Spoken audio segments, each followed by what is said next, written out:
There are moments in history when hunger speaks louder than pride, when geopolitical pressure becomes unbearable, and the lights go out in the decision-making rooms. It is on these thresholds of collapse, when despair reaches its peak and survival is the only currency, that desperate governments make silent, secret agreements that forever change the internal architecture of a nation.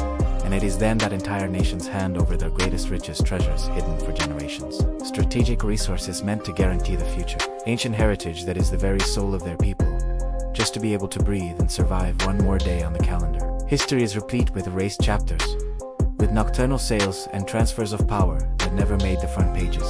Today, we will traverse the dark backrooms and the conference halls sealed off from the public to reveal the saga of countries that sold their hidden wealth to avert immediate bankruptcy, and, in doing so, irrevocably change the destiny of the entire planet. Embrace the darkness of the world's greatest economic secrets. Block 1. The silent gold of crisis. And the national treasury becomes the currency of despair. If a nation, regardless of its current power or recent history, saves something for the dark times, this isn't just a sensible economic practice. It is an instinct for civilizational survival. For some, this non-negotiable reserve is physical gold, stacked in polished bars at Fort Knox or in the underground vaults of the Bank of England, functioning as the ultimate anchor of a country's confidence. Gold, due to its intrinsic value and universal acceptance, is the ultimate insurance against chaos and currency devaluation. For other nations, the treasure is liquid, deep, and subterranean. We are talking about unextracted oil or vast natural gas reserves that represent energy security for the next century and remain untouched, to be used as geopolitical leverage or simply as wealth to be exploited by future generations. But the concept of hidden wealth goes far beyond precious metals and traditional hydrocarbons. Think of rare earth metals such as lithium and coltan, which are the basis of modern technology, from smartphones to electric vehicles, and are, therefore, strategic assets that define the future of global industry and a nation's bargaining power. Think of virgin forests, which are much more than just timber for export. They are the planet's green lungs, essential for global ecological health, and repositories of incalculable biodiversity.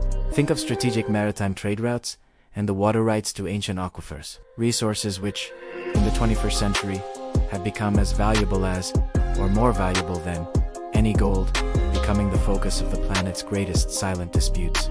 These are the secret assets, the trump cards that guarantee a country's sovereignty, stability, and ability to rise after great adversity. The crucial question arises, and the drama sets in, when the crisis is deep enough: an unsustainable debt, an internal political collapse that paralyzes the economy, a natural catastrophe that destroys infrastructure, or the hangover of a war. In these moments of existential panic and maximum vulnerability, the primary function of these secret treasures is brutally redefined. They cease to be a reserve for the future and are transformed into the desperate payment currency to save the immediate present, the payment of the next loan, or the monthly salary of public employees. What happens is a silent economic betrayal, often orchestrated behind closed doors by technocrats and politicians, far from public scrutiny and under the cloak of national security or need for liquidity. The process is almost always the same. The national gold reserve is sold at a distressed price in a panic market. The exploitation rights to an oil or gas field are ceded to foreign corporations through predatory long-term contracts, mortgaging the wealth of 3 generations for an initial payment that barely covers the next month's payroll. Or, more insidiously, tangible national heritage, such as a vital port, a strategic airport, or even a piece of vital land, is alienated to international creditors as collateral for high-risk loans. This is the definition of selling a nation's soul. It is the moment when crisis management becomes a transfer of sovereignty. The money enters the coffers, the government survives the next quarter, and the default is postponed. However, the invisible price is that the country permanently loses control over its most vital assets. Once the gold leaves the vault, or the right to use water is sold, the ability to generate future wealth and make truly independent decisions is permanently diminished. It is despair turned into a signed contract, a silent testimony that, faced with imminent collapse, national dignity is, after all, a luxury that few countries can afford to keep. Analyzing the history and devastating consequences of these decisions. The sale of a strategic national asset to a foreign power or corporation out of immediate necessity is not just a transaction, but an act of surrender. And that is why I ask you, if you could name this type of secret transaction, what word would you use? Write the word that best defines a country's sale of the soul in the comments. BLOCK. to the country that sold its future, Russia in the 90s. Following the seismic collapse of the Soviet Union in 1991, Russia, the inheritor of the vast and complex empire, was on the brink of anarchy. What followed was not a smooth transition to a healthy market economy, but a chaotic plunge into hyperinflation and social despair. State coffers were empty. Salaries went unpaid for months, leaving millions of workers and military personnel in absolute destitution. The value of the ruble evaporated daily, destroying lifelong savings. Factories inherited from the Soviet system ceased functioning, and the previously omnipotent state machine was staggering. This was the crisis, not just economic, but existential, that created the fertile ground for one of the largest and most controversial transfers of wealth in modern history. Pressed by the urgency of generating revenue, the need to meet the requirements of International Monetary Fund (IMF) loans, and the increasing influence of Western advisors advocating for capitalist shock therapy, the Russian government did what it had sworn never to do. It dismantled and sold the nation as hidden jewels. These were not just shoe factories or state-owned stores. They were the pillars of Russia's economic future. The most infamous process was the voucher privatization and, later, the loans for shares phase, a mechanism designed to raise quick liquidity for the state. The government, instead of directly selling its assets in transparent auctions, offered majority stakes in its largest resource. Companies, those that controlled natural gas like Oil, the future oil giants, nickel and aluminum mines, and strategic metals, to a small group of emerging bankers and businessmen in exchange for loans. When the government, predictably, failed to repay these loans, ownership of these strategic resources was transferred to the creditors. Essentially, the state mortgaged its most valuable assets for a fraction of their real worth. Overnight, a small group of individuals, the future oligarchs, found themselves in control of assets worth trillions of dollars, all acquired for symbolic prices, often manipulated. The result was a massive and extremely rapid transfer of wealth from the hands of the Russian state, and indirectly, the Russian people, to a handful of individuals. The gas, oil, and metals that were the guarantee of Russia's prosperity for the next century were handed over behind closed doors. These resources were, in fact, the hidden jewels that the Soviet Union had reserved and that the Russian Federation should have exploited cautiously. But, to survive the immediate economic catastrophe, to appease the crises, and try to stabilize the country, or, as many critics argue, to quickly enrich a new elite, they were given away in obscure transactions. Russia saved its immediate present, but paid the price by creating a class of super-rich individuals with immense political power, and by losing sovereign control over its strategic natural resources. A mistake whose consequences echo in global geopolitics to this day. The nation sold its future on credit, and the bill for that agreement is still being paid by the Russian people and the world. This privatization process, which turned the wealth of an entire country into the personal fortune of a few, is a case study of how extreme necessity can be exploited for the greatest private gain.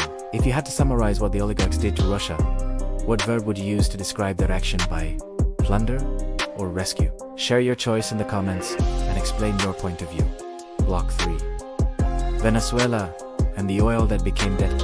Venezuela has always set atop colossal wealth. It is estimated to house the largest proven oil reserves on the planet, an underground treasure that should, theoretically, guarantee the nation's prosperity and stability for centuries. For decades, this black gold was the backbone of the Venezuelan economy, financing vast social programs, fueling politics, and defining national identity. However, instead of being an enduring blessing, this vast wealth ultimately became its greatest curse, and finally, its mortgage. When the economic and political crisis reached its peak, marked by the sharp drop in global oil prices, internal mismanagement, and hyperinflation that disintegrated purchasing power, the Venezuelan government found itself cornered. Traditional credit sources dried up due to risk and international sanctions. The country desperately needed cash to maintain essential imports, pay the growing external debt, and sustain its political model. It was then that it turned to the only thing it had left to offer as collateral: its future oil, still underground. The method used was not the direct sale of assets, but rather oil-backed financing, a system of bilateral agreements and secret loans, primarily with major creditor powers like China and Russia. Venezuela did not just borrow money, it mortgaged a significant portion of its future production. Literally, it sold barrels that had not even been extracted yet. These agreements operated under the logic that Venezuela would receive an advance payment in exchange for the promise to deliver a predetermined quantity of crude oil in the future, often at discounted prices compared to the market. The trap was threefold. First, the terms of these loans were notoriously opaque and unfavorable, with high interest rates and conditions that guaranteed the creditor an increasingly larger share of the production as the debt grew. Second, chronic dependence on oil meant the country failed to diversify its economy, making it extremely vulnerable to external shocks. Third, and most serious, by committing its future production, Venezuela lost the ability to use those barrels in the open market, where they could yield more, strangling its future revenue streams. A wealth that should have lasted generations was effectively drained to pay immediate debts and finance an unsustainable present. Drilling platforms ceased operations due to lack of maintenance and investment. Refineries sat empty or operated at a fraction of their capacity, and oil infrastructure began to crumble. The documents signed in silence, far from the eyes of its people, sealed a fate in which Venezuela's economic sovereignty became defined by its ability to extract and ship oil to satisfy its creditors. The country still sits on the world's largest oil reserve, but much of that future wealth is already pledged or sold. The nation became resource-rich, but a slave to its debt. This is the ultimate example of how urgent necessity transforms a strategic asset into a toxic liability, compromising the freedom and stability of future generations. Oil, which should have been its shield, became its chain. And, in your view, if you had to choose the main emotion that drove the Venezuelan government to make these desperate agreements, would it be greed, fear, or leave your opinion and your justification in the comments. Block 4, Africa and the contracts that vanished in the wind. The African continent, the cradle of civilizations, and the holder of immeasurable natural wealth, is paradoxically the stage for some of the most painful stories of resource sales. Here, the crisis is not just economic, it is structural, fueled by insurmountable historical debts, chronic political instability, and, unfortunately, systemic corruption. Many African countries, stifled by the urgent need for hard currency and pressured by international creditors and large corporations, have ended up signing a series of secret contracts that have transformed their natural riches into astronomical gains and profits for external entities, while the actual profit for the nation evaporated. These agreements involve a list of strategic resources vital to the global economy of the 21st century. We are talking about diamonds often extracted under inhumane conditions, coltan, and lithium, essential minerals for the technological revolution and for batteries worldwide. We must not forget gold and copper, classic raw materials, and, increasingly crucial, precious timber, abundant fresh water, and, subtly, privileged access to strategic maritime routes and ports in growing global trade. The dynamic is almost always the same and deeply insidious.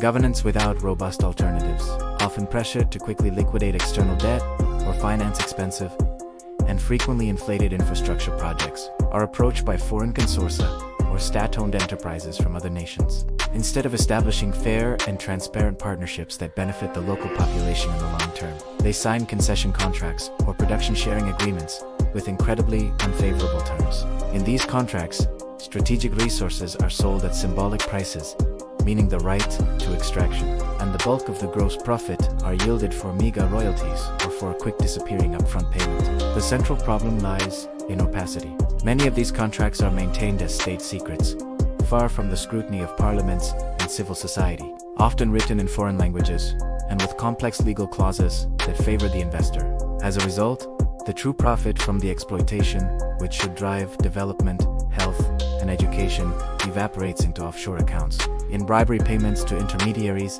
and in questionable administrative expenses. The country is left with environmental degradation, social conflicts, and temporary infrastructure, while the strategic wealth leaves the continent in sealed and well-guarded containers. The long-term impact is devastating. The next generations inherit a territory poorer and stripped of its most valuable assets. Control over the country, as economic future and sovereignty is transferred to foreign entities through contracts that often last 30, 50, or even 99 years. Clandestine mines proliferat. Borders become guarded not by national military forces, but by corporate, private security, and the closed containers. Leaving the ports symbolize the wealth that was sold out of desperation and will never return. This scenario raises a question of sovereignty and historical justice. If you could create one international law to prevent this type of abuse, what would be its primary focus? The maximum contract duration, the mandate for total transparency, or the prohibition of freshwater sales. Leave your primary focus and your justification in the comments. Block 5. Greece and the silent sale of its national heritage. During the years 2009 to 2015, the world watched the Greek collapse in real time. The European sovereign debt crisis was not just a financial problem. It was a spectacle of brutal austerity, protests in the streets of Athens, and the imminent risk of a euro collapse. However, what most of the world saw, the pension cuts, the tax increases, and the intervention of the Troika European Commission, European Central Bank, and IMF was only the most superficial layer of the drama. What was happening behind the scenes, at the long and tense negotiating tables in Brussels, was the silent and systematic sale of Greek national heritage, an act of desperation imposed as a condition for financial rescue. To secure the billions of euros in loans needed to avoid immediate bankruptcy, Greece was forced to create a special fund, the Hellenic Republic Asset Development Fund, HRADF, whose mission was unique and painful: to liquidate or privatize state assets. This was not limited to selling loss-making companies. To back the loans and demonstrate to creditors that the country had real guarantees, vital elements of infrastructure and even pieces of Greek history and geography were negotiated and sold. The first target was transport infrastructure, sold at fire sale prices. Large portions of the port of Piro, the country's largest and most strategic port, were ceded to Chinese interests. Several of the most profitable regional airports, vital for the tourism industry, were handed over to German consumers. These sales guaranteed immediate liquidity, but transferred control over nerve centers of the national economy and logistics to foreign entities, limiting the country's sovereignty over its own entry and exit points. But the most painful was what followed: the historical and geographical heritage. Although Greek laws strictly protect archaeological sites, and the ownership of islands' exploitation rights to significant mineral reserves were negotiated, and there was intense pressure for the privatization of vast public lands, including coastal properties, and in some cases the control of uninhabited islands. What was viewed as ancient and inalienable heritage was reclassified as a financial asset to be monetized. The Acropolis was not sold, but necessity transformed the nation's historical pride into mere collateral guarantees for the European financial system. Greece, the nation that gave birth to Western democracy, saw its sovereignty dismantled piece by piece under the relentless supervision of creditors. The economic tragedy became an existential tragedy, in which desperation forced the country to strip itself of control over its own home, just to have the right to continue existing within the Eurozone. The silent sale of this heritage underlines a harsh truth. In times of extreme crises, national history and identity have a market price. And this leads us to question: which of these assets, in your opinion, has the most non-negotiable value? Strategic infrastructure, ports, airports, national and territory, islands, plots, or protected cultural heritage? Share your non-negotiable value in the comments. Block 6. The extreme case: countries that sold even their water. If oil is the black gold of the 20th century, potable water is the priceless blue resource of the 21st century. It is the basis of life, agriculture, industry, and, fundamentally, human survival. In theory, water is a common good, an inalienable right. In practice, however, for countries grappling with deep climatic or financial collapses, water has become the last and most dramatic commodity to be traded. The ultimate hidden treasure, sold to avert bankruptcy. The case of water sales is the most extreme because it touches the very essence of sovereignty and human dignity. Collapsing countries, often located in semi-arid regions or with crumbling water management infrastructure, have been forced to sell or yield the exploitation rights of vital water resources to private entities, almost always foreign multinational corporations specializing in resource management or beverages. What is being sold? It is not just about the concession of water distribution in large cities, although that is already controversial. We are talking about the alienation of primary sources.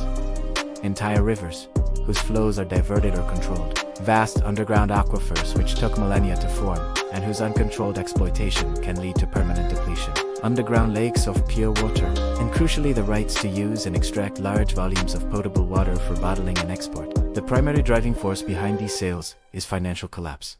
But the underlying factor is climatic collapse and growing scarcity. As droughts intensify and freshwater reserves diminish, the value of this resource skyrockets. Desperate governments, unable to finance the construction of dams, desalination plants, or sanitation networks, resort to public-private partnerships that, in practice, become a total handover of water control.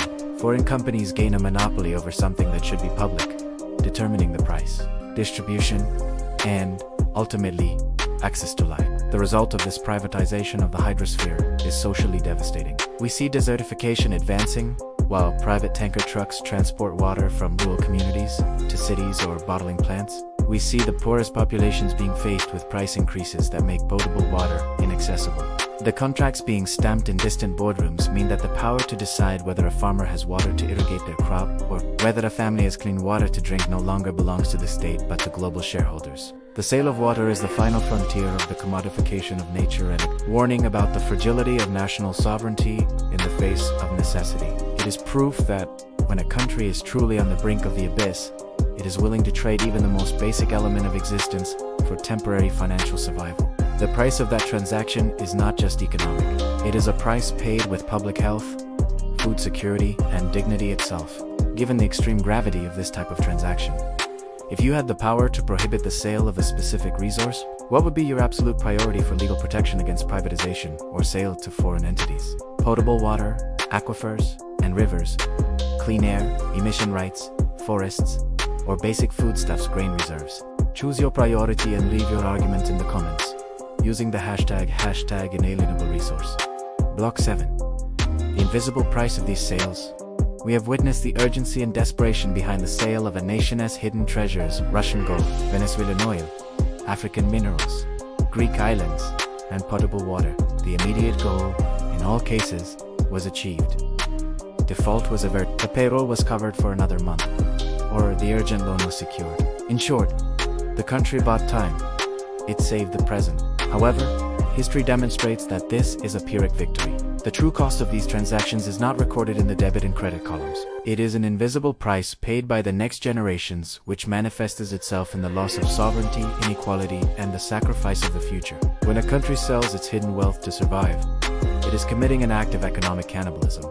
Incalculable fortunes disappear in swift exchanges, often at prices far below market value, to entities that exploit the nation's momentary fragility. Strategic resources, which should function as a motor for long-term development and leverage for geopolitical negotiation, gain foreign owners whose interests rarely align with those of the people. An oil well or a strategic port controlled by a foreign corporation is a piece of national territory that, although legally belonging to the country, is operationally outside of its direct control. The domino effect is devastating. First, there is the diminution of sovereignty. A nation that has alienated its main assets becomes less capable of defining its own economic policy. Its budgets, its infrastructure decisions, and even its diplomatic stances are indirectly influenced by the interests of its creditors and the new owners of its resources. The state loses the ability to use these assets to fund its own energy transition, subsidize education, or create a national pension fund. Instead, the flow of profits, the cash flow from these resources, leaves the country for global financial centers. Second, these sales violently exacerbate social inequality, as we saw in the Russian case. Accelerated privatization enriches a small local elite, the oligarchs, who act as intermediaries, concentrating the wealth of an entire nation in the hands of a few. The vast majority of the population inherits a poorer territory and a deeper social divide. Access to basic resources, such as water or energy, can be controlled by prices imposed by a private monopoly, disproportionately affecting the most vulnerable. Third, and most serious, is the sacrifice of future potential. The history of Greece shows that, even after the sales, the debt remains and the country is left with fewer assets to mortgage in a future crisis. The next generations not only inherit the debt, but also a territory stripped of natural reserves and strategic capacity. They inherit a country with fewer options, less bargaining power, and, fundamentally, less sovereignty. True poverty does not begin when the money runs out, but when even what was hidden is sold. In the end, every nation has a limit, but some have learned the hard way that, to survive today, it is possible to lose everything tomorrow. Thinking about the legacy of these acts, what, in your view, is the highest invisible cost a country pays when selling its heritage? The loss of sovereignty, geopolitical control, the increase in social inequality, or irreversible environmental degradation? Leave your choice and the reason in the comments. The journey we have taken today through the backrooms of desperation reveals a painful historical lesson. When we look at the sold gold bars, the mortgaged oil barrels, and the yielded we realize that the true poverty of a nation does not begin when the money runs out, when the accounts hit zero. The deepest poverty begins when even what was hidden, the last non-negotiable resource, is placed on the negotiating table. History shows us that a country's sovereignty ultimately resides in the control it has over its own resources, and not just in its system of government. Global fortunes are built upon the fragility of nations that had to trade their future for a momentary respite. In the end, every nation has a limit to its capacity for indebtedness and sacrifice. But the countries we analyzed learned, in the worst way, that to survive today, it is possible to lose everything tomorrow. Understanding these transactions and their consequences is fundamental for us to demand transparency and long-term planning from our leaders. If this deep dive into the economic secrets and hidden history of great powers and small countries made you think about the true price of desperation and survival, it means we have made an important connection. For us to continue bringing these complex narratives and unveiling the backrooms of global power, please leave a like on this video. It is the best way to support our work. If you have reached this point, at the end of this dense analysis, it shows that you value in-depth knowledge. Consider subscribing to the channel so you do not miss our next investigation.